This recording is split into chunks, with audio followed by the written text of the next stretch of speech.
Hey, it's Kevin Lawton with the New Warehouse Podcast here at MODEX 2022. I am in the booth, and I am joined by veteran guest, Vince Martinelli of RightHand Robotics.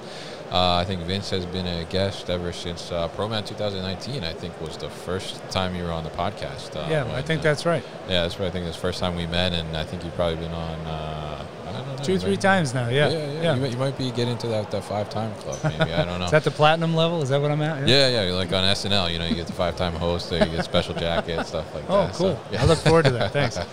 So Vince is the head of product and marketing over at RightHand Robotics, and he's going to tell us a little bit about what's been going on with RightHand Robotics, some of the announcements they've had recently and here at the show as well. And we're just going to talk a little bit about what they've been up to. So Vince, if people are not familiar with RightHand Robotics, let's give them a little brief overview. Sure. We build an autonomous item handling robot, right? It's a data-driven piece-picking machine for use in warehouses, like for e-commerce. And unlike a lot of automation that's designed to move pallets or cases, we're really handling individual products, such as from an ASRS tote. They're stored in inventory, and I say the first 3 feet of the last mile starts when you get the item out of the tote and put it into the downstream container. So we take care of the first 3 feet. And I think what you've developed is really unique in a sense, and really kind of took a challenging issue in the role of automation, is that real grasping technology and the fact that you're able to grasp those individual items and do it efficiently and consistently as well. And I think that's one of the big things you guys are known for, right? Yes. Yeah, I think the sort of the DNA of our company comes from our 3 founders, each of whom did research, PhD and postdoc kind of stuff. Our CTO, for example, recently was doing an interview, and it put it in some perspective. He's been working in that space for 15 to 20 years. Wow. Yeah. And some of the one of the key professors, Professor Rob Howe, I'll give a shout out to Rob. Rob's the forgotten 4th founder, but really a professor at Harvard. Under whose auspices, this team kind of came together in a DARPA challenge, right? Again, I'm kind of summarizing, a little loosely, but still. But Rob's been looking at this space for a longer time, going back to 80s, 90s, whatever. And so that grasping DNA is kind of, deep into how we think about things. What does it mean for a robot to have some ability to pick up items it's never seen before, all different shapes and sizes, and now I think the other important thing is that by itself doesn't make a product, doesn't make a system that solves the problem in the warehouse. Because the warehouse problem is, let's see, what's the best way to say? Everyone here will say there's a labor shortage, labor problem, whatever, right? Yeah, pretty much. And I don't know, maybe there's an item ordering problem. People are ordering more items one at a time than any fulfillment system was ever designed and intended to ship, right? And pick and ship. So, anyways, if your revenue growth in retail is being limited by the fact that I can't get the items out of storage into the bags and boxes out the door, well, then this robot can help fill that need, right? So you take that grasping knowledge, you bring in some computer vision, AI, machine learning, and you kind of put that all together on a properly designed hardware platform that's industrial grade and reliable in warehouses and all of that. In the last couple of years since we last spoke, we've gone through a full CE compliance regimen, which is important for international business and so on. Anyways, you put all that together, again, our tagline, we say, we own the pick.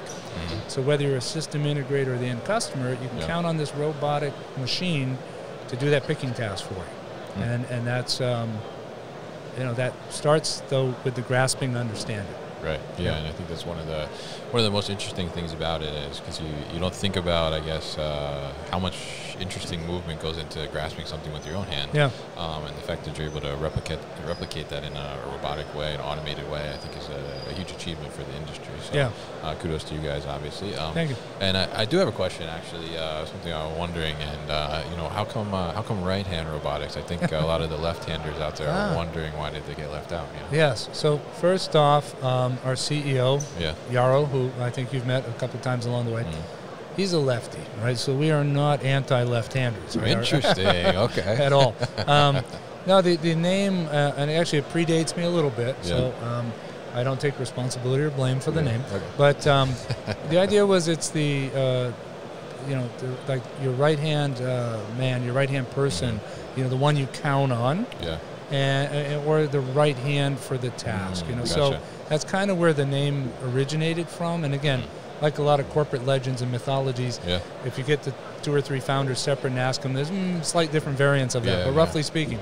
And then, so that's where it came from. And like I say, we joke about it quite a bit. There's a company, Left-Hand Robotics, that emerged around the same time. Oh, I think really? they're doing some autonomous snowblower, if I remember. So. Oh, interesting. But there's times where neither company was really paying too close of attention to the other. So it was a clear case of the right hand not knowing what the left hand was doing. I've been working on that. I'm here all week. He's here all week. Tip your waiter on the way. Yeah.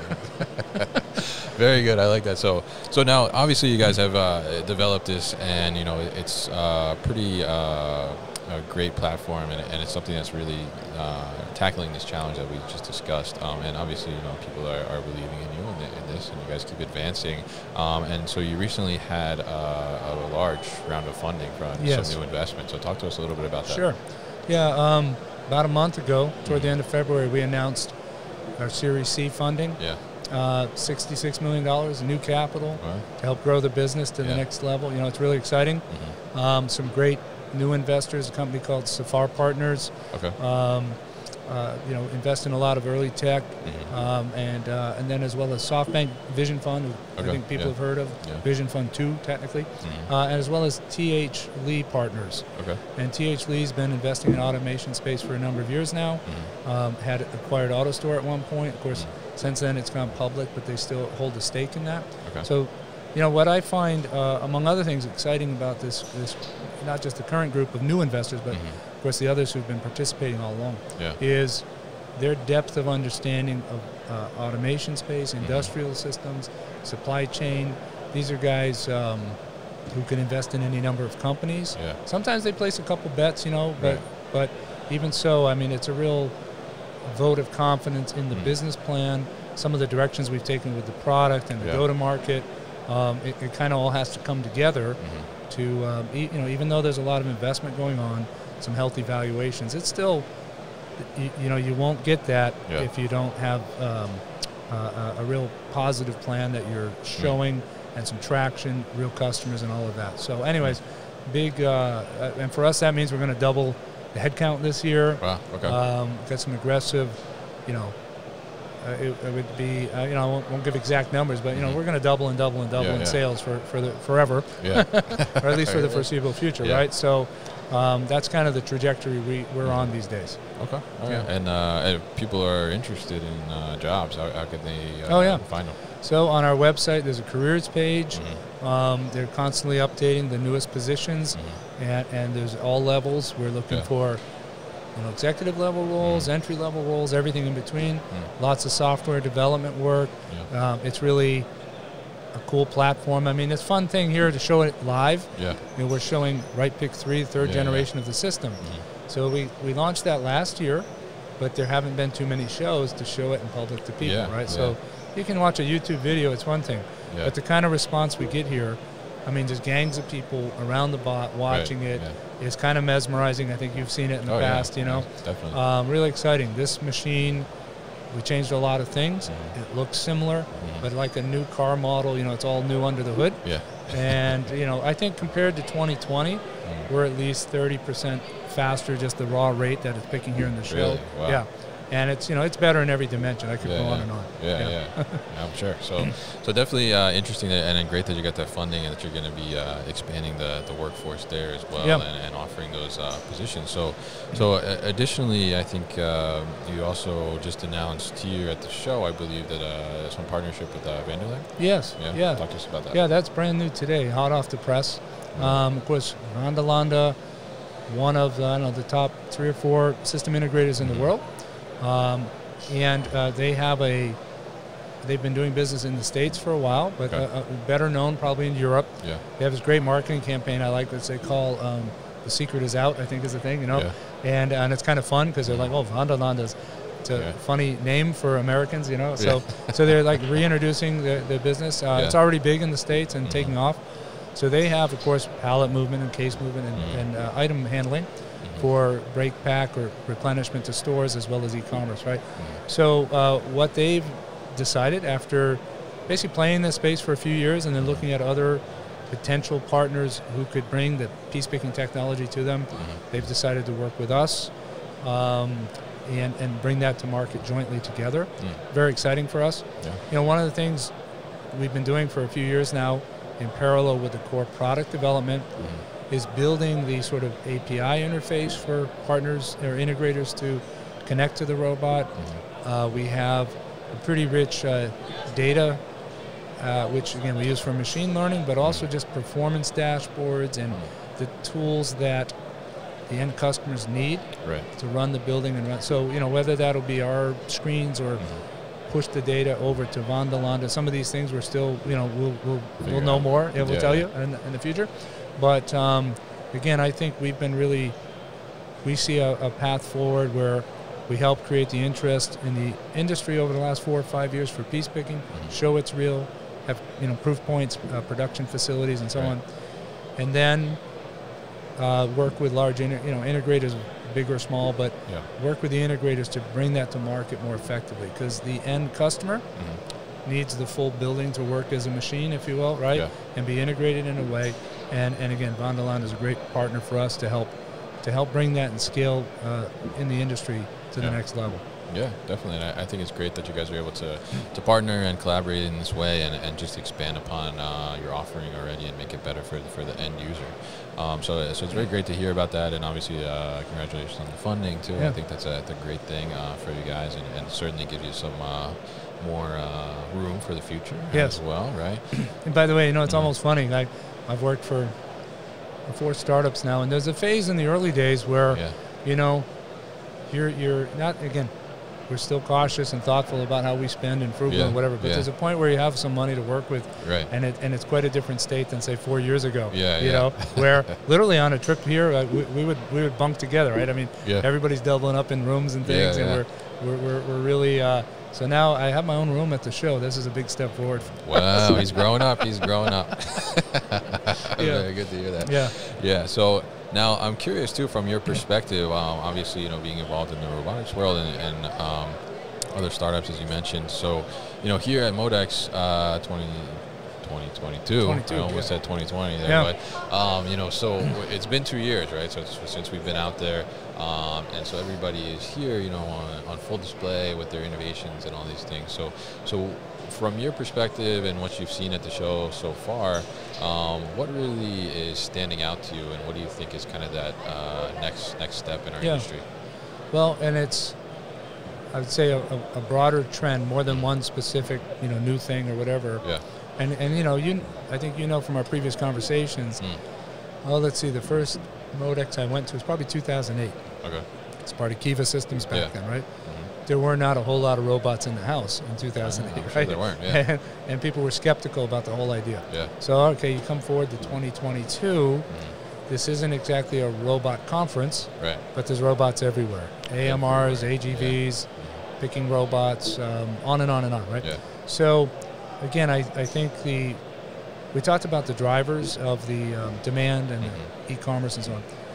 The technology has evolved, right? Things that were expensive or complex or impossible 5 years ago, 10 years ago, are now achievable with the cost points, scalability to manufacturing scale, the reliability, the process predictability. As we were getting ready for the show, we were putting together some visuals on our data dashboards and performance monitoring, right?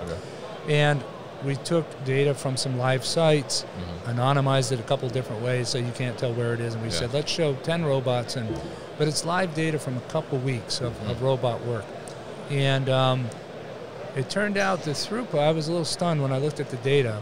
The throughput per robot, the variability across the whole fleet was like plus or minus 2%. Really? Right? Interesting. And picking individual items, I would have, I don't know what I would have guessed. I hadn't really thought about it. We talked about a robot being more consistent and predictable than human workers. Yeah. And I know from previous experience, if you line up 10 people or a couple shifts at 10 stations and you work for a couple weeks and you look at the average throughput per station, well, there'll be an average, but the plus or minus from the slowest to the fastest is more than 2%, right? It might be 30% or something, right? It's a big variable. So, boy, this, so I do think there's a cross, so that's one thing that's kind of interesting about ours is like, wow, this predictability and consistency where it's at is a great level. But across the industry, so the tech, the productization, things have moved along with robots to where supply chain people and e-commerce fulfillment operators can really count on it. Yeah. If it was a curiosity 14 years ago, if some of the newest stuff was unaffordable 8 to 10 years ago, now this is still a supply chain logistics, conference. Right. The only reason the robots are here, not because of the science, because they're real. Yeah. And now it's just how do you imagine putting them together most effectively to run you and drive your business, right? I sometimes compare this change to if you look over at streaming video, right? Yeah. So, all right, we had Blockbuster back in the day. We had Netflix renting DVDs, and so on. But now with the evolution of that the core network technology has gotten so cheap. You can have a smart TV in your house and an internet router and things that at one point would have been cost prohibitive, right? So this opens up all kinds of new flexible ways for you to get that content to your house. Yeah. And therefore, on the other side, who's making the content? How do they package it? Who owns the distribution network? How are you optimizing where to cache the videos versus where the people are watching it? So what's an MFC? It's a caching kind of option, right? So the parallel, so I think as these things become really, as they start to scale, and it may take 10 years, but somewhere in this 5 to 10 year region, I mean, it's going to turn retail sort of, I don't know, inside out or upside down or whatever, right? Where the item becomes the definitive bit, running through the network, no longer the pallet or the case. I mean, maybe, again, overseas and stuff, pallet and container are still the majority mode. Yeah. But once you get to the point where it's ready to go to consumers, we'll see. I mean, the growth of e-commerce is faster than overall retail. Oh, yeah. And so it's becoming a bigger and bigger share, right? So these trends are going to open up all kinds of opportunities we haven't even thought about. Yeah. I think for software and management in that space. I was saying to someone earlier today, I can kind of see it forming as a fuzzy vision. If I knew what to do about it, maybe I'd go start another company myself. But someone will figure it out. Yeah. Well, if you figure it out, let me know. I will. Yeah. Yeah. All right. So Vince, very interesting to talk to you, and great to hear your insights as well, both on RightHand Robotics and what's happening in the industry as always. So I want to thank you for coming by the booth. If people want to find out more information about RightHand Robotics, how can they do that? Yep. They can go to our website, www.righthandrobotics.com. They can follow us on LinkedIn too. We post a lot of things there, and that's a great place to see what's up with us. Sometimes we share other industry news as well. Right. Yeah. I see it on there. And of course, they can follow the new Warehouse podcast. I'd recommend that too. Wow. Of course. I think it's the first time a guest has plugged me on my own show. That's good. I appreciate Happy to that. do it. Yeah. We'll put all that information at thenewwarehouse.com. And Vince, once again, thank you for coming by the booth, and enjoy the rest of your show. Okay. Thank you, Kevin. Appreciate it.